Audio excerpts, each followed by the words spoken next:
You're listening to Indie Author Blueprint, and this is Michelle Rayburn. Recently, Amazon made some changes to its Prime policies when it ended the Prime Invitee program. A Prime member is only allowed now to have one other adult who lives in their household on their benefits. So if you're sharing your Amazon Prime, or you have been all along, like some of us with our children who graduated from college and just were still on our accounts, well, not very long ago, they were removed, and they may have not read their emails, and they may have had the surprise of discovering that they didn't get free shipping or Prime benefits when they went to make their next purchase. Now, the users need to both agree to share payment sources.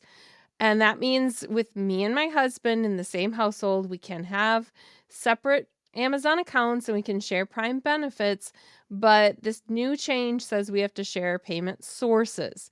And it made me wonder how it would affect KDP authors, and it made me wonder what in the world that meant. It isn't the only change.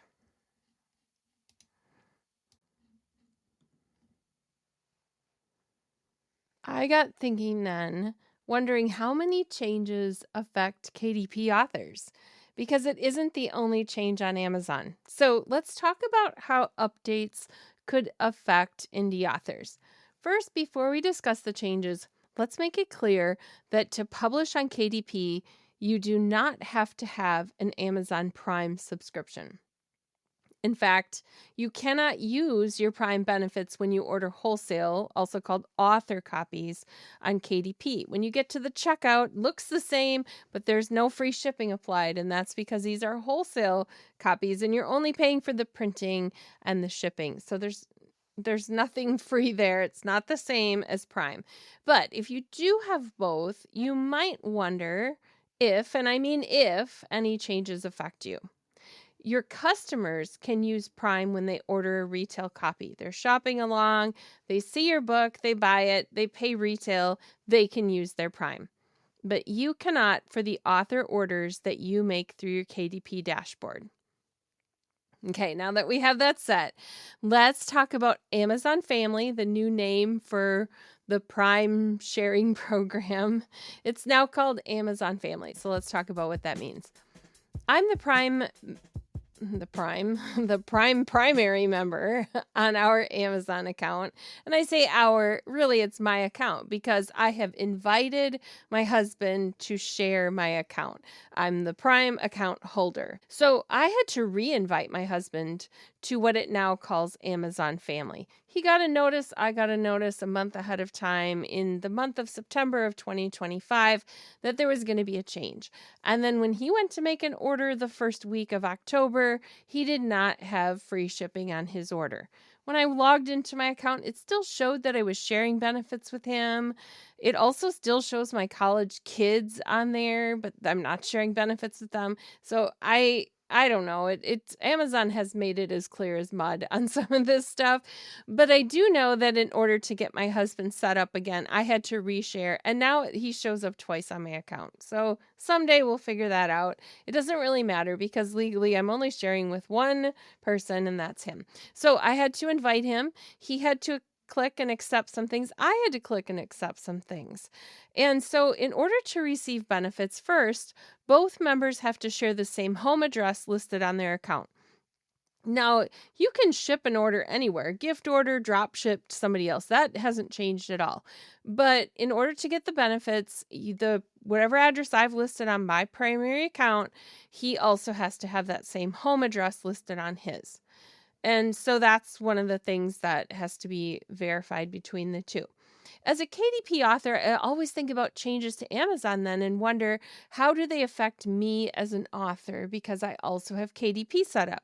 Up until now, my husband has been able to blissfully order his motorcycle parts on his account while I order my own stuff and my wholesale books on mine.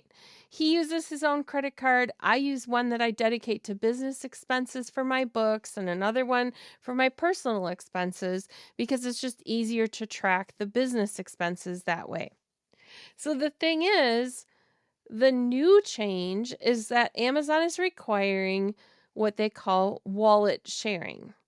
I want to tell you right here that I'm going to explain to you as I best understand something, and I'm going to go off the policies that I see on Amazon, but you have to do your own research because I'm only sharing my best understanding. I'm not a legal advisor. I don't know how these things all work. So you have to do your own research too.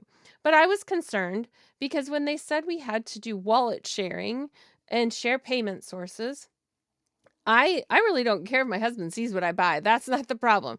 I don't want my husband to be able to accidentally charge his motorcycle parts to my business credit card. We've kept them separate for a reason because it's hard to undo, hard to fix things if somebody uses the wrong payment source. So the new policy on Amazon is that you are required, if you are sharing a Prime membership, to have wallet sharing. Amazon explains that this is just as household members often share expenses, sharing wallets helps to verify that you and your spouse are part of the same household.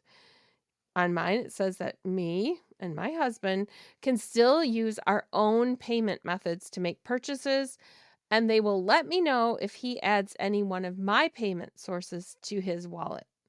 Okay, I kind of get what they're saying then. So it means that our two payment sources are not in each other's wallets yet. But if I happen to use the same credit card he does, which a lot of families do have one credit card that you share, then you will get notified if that's added because it's listed on the options of payment sources. So then I went to Amazon and dug a little bit more to understand what does this mean, because they have a deeper level of what wallet sharing means with Amazon Family specifically. So Amazon says that sharing your wallet helps them to verify that we are members of the same physical household. So it also says that anytime I can go to my Amazon Family settings and I can select an eligible payment method from one of my family members' wallets and vice versa. As a security measure, then, they will notify either one of us if someone else from the Amazon family adds their payment method to their wallet. Okay, I understand that works then. They're using this as a level of verification. Now, what can members in my Amazon family see? Can we see each other's purchases? No, we don't see each other's purchases. When we agree to share wallets, each member can see the last four digits and expiration dates of payment methods. And I'll tell you, I really wish that Amazon would allow us to name those payment sources. So it could be Michelle's Fun Money account and Michelle's business credit card, but it's just not set up that way. So we can see the last four digits and the expiration date, and we can add that. It also does not mean that we have to use the same payment method for our purchases. We just can use it, but we don't have to. And then the question then comes up, if I don't want to do this, can I share my shipping benefits? I can tell you why Amazon did this. There are some people who are sharing Amazon accounts that they used to live with. And I won't even go into all the possible arrangements of friendships and dating relationships and parents and children and whatever, college roommates. I won't go into all those. It's just some of them. But they might live in different places now. And one of the things is you don't really want people who are not in your life anymore to have access to your payment sources. So maybe you were renewing Prime and you didn't care that you were paying for it every year. But now this level is adding some inhibition to whether I want to share with somebody else.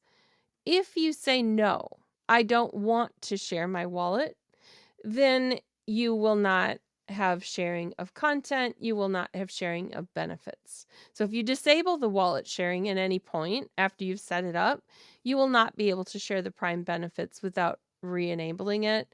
Disabling it, according to Amazon, says you disable any content and benefit sharing, and you lose access to your family library, and both adults in your Amazon family will not be able to share Prime benefits. The reason that I dug into this is because I wanted to know, does this affect me in any way as a KDP author? And bottom line is, it doesn't. It doesn't affect what's happening in my KDP account. Essentially, I go in there, and like I said, you don't have to have Prime in order to have a KDP author account at all, but I go to order author copies, and I go to check out, and then I make the payment there. And the only difference is that I could add my husband's payment sources there, or he could add mine. And so we will continue to use our own separate ones to keep that separate. And beyond that, there's no overlap there.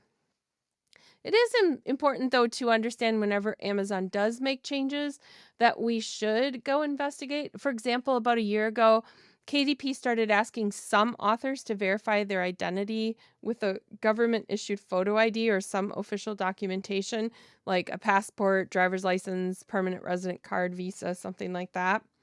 And maybe you received an email and you had to do that. Maybe when you signed up for your KDP account, you had to now. Maybe you got a banner announcement when you logged in that said you can't really do anything until you verify your identity. And this is a good change because it enhances security, it prevents more fraudulent accounts, and it protects people from being an imposter and publishing under your name. Because if they're going to use your legal name, then they have to verify, and you're the one that holds that verification. So it's a good thing. And if you publish under a pen name, you should have set it up where your legal identity is the account. You're only using the pen name when you're publishing a book and you're putting that in the author field. So that shouldn't be an issue. But it's one of those things where, again, when these changes happen, we want to check in and go, okay, how does this affect me as a KDP author? Those two things then could actually be a little bit tangled up, like, say, your identity and your Prime membership. Because let's imagine you had a convoluted way of how you shared your Prime membership. And let me tell you, I'm always saying we treat this like a business. So we don't set up our KDP accounts under someone else's account. We set them up ourselves under our login, and we use our legal documents. But I know there are some people who take shortcuts, and I know you get in these convoluted ways of trying to save some money. For me, it's just part of running a business. And I actually buy Amazon Prime because of some of the benefits with shipping. I can get my business supplies cheaper, so I don't care if I can't use it on the books I order, a wholesale. I use it for all my office supplies and everything. So it is something that is part of my business model, so I just pay for it. It's part of that. I don't expect somebody else to give me their free access when I'm running a business. But if you started out and you weren't thinking of it like a business and now you're kind of stuck, and let's imagine you did something and you accidentally got yourself even locked out of your KDP account, because in trying to fix it, I've seen people who create another account under the same name and with the same email, and they get stuck because they got locked out of the original account. You can only have one KDP account and one Amazon account, and they're the same, and one login basically that you use for both. And if you accidentally create a second account using the same ID, Amazon's going to have a little problem with that. So what I want to tell you is, if you're listening to this and you're thinking, I did something and I'm panicking now, don't panic. It's fixable. Everything's fixable. Take a deep breath and sort it out carefully. Don't just on a whim quickly create another account, because what's going to happen is you'll have to contact Amazon and you're going to have to ask them to help you merge those two accounts. And they will. They will help you merge them together. They'll close the secondary account so that you have one primary account. It'll take you some steps and some time. But if you have that issue, it's fixable. The biggest thing is, when there are changes that come on KDP or changes that come to Amazon, we always want to just take a breath and take a look and say, how does this affect my business? I'm a solopreneur, so I didn't choose to get an Amazon business account and pay a monthly fee and all of that. I'm doing this with my personal account, like most of you listening are. So we want to make sure that we think it through. And most of the time we realize this was no reason to panic. Nothing changed at all for me. But if you realized in this process you did a step and you didn't do it in the right order, now's the time to figure out how to get it all merged together the way it's supposed to be. So, summary of everything we've talked about here, and I want you to remember, I don't provide legal content. I'm just giving an opinion and I'm advising, but I'm not advising on a legal level. I want you to take a look at how you set up your accounts. I want you to take a look at whether your identity is verified and everything's set up good on KDP. And if you can go check, I'm good, that's great. If you need to take a second look at it, now's the time. This is a great time for you to figure out what your next step needs to be, contacting customer service.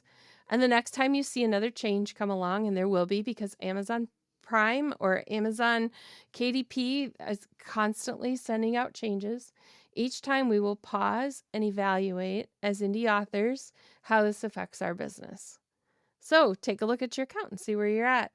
Oh, one other benefit that I just wanted to mention that I think was available before, but my husband and I just never really figured out how to do it. And I realized with this new change, it was a good thing. I have an Audible subscription and I get books and I'm like, oh, I wish my husband would listen to this book. And I realized as we were going through this process of just re-inviting him, that I could check a box and he can listen to the Audible books that I buy on my account and I can share all of that content with him. So there you go. There's something that I discovered was a fun thing we weren't even taking advantage of on our Prime membership. All right, I hope that you found that was somewhat helpful for you today. As always, I'm looking at topics that affect indie authors and trying to boil them down for you in a way that's helpful. I hope you'll be back next week when I have another episode of Indie Author Blueprint. But in the meantime, I have lots of content on Substack. So just go and look for Indie Author Blueprint there and look by topic. If you're looking on how to publish a book, looking for some editing tips, cover design, I have everything in categories there to help make it easier for you. And if you're thinking about publishing a book for the first time, I have a start here place at the very beginning where I've boiled down the most helpful articles that I've published for you to start there in a place as you begin your indie author journey. All right, thanks for being here. Have a great day.